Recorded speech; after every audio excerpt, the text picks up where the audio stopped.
Je vous parlais du Shabbat d'une manière un peu nouvelle, en inversant les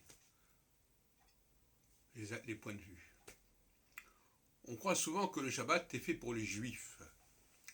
Moi je dis qu'il est fait pour les non-juifs en fait. Ça les oblige à respecter au moins une fois par semaine la deuxième création. Et on leur laisse le reste du temps pour leur troisième création. Alors que les juifs, eux, doivent respecter en permanence la deuxième création.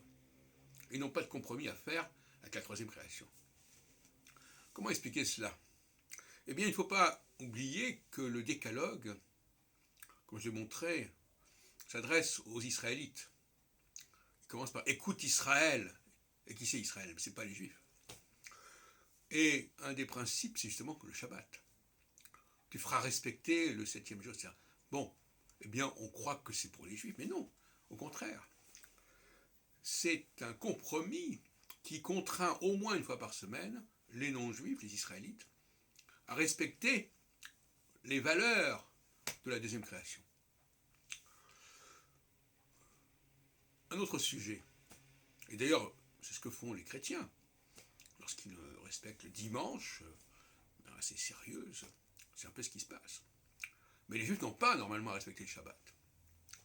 Et en ce sens-là, Jésus a raison de ne pas vouloir respecter le Shabbat, spécialement. Mais cela dit, c'est un autre problème, puisque lui, il ne respecte pas l'esprit du Shabbat du tout. Enfin, bon.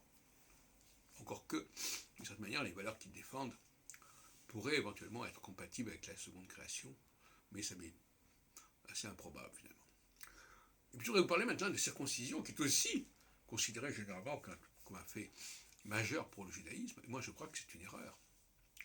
Parce que la circoncision implique l'utilisation d'un instrument tranchant. Et ça, c'est tout à fait contraire à la deuxième création. Parce que je rappelle à Osée chapitre 8, n'est-ce pas? Il ne faut pas que ce soit fabriqué.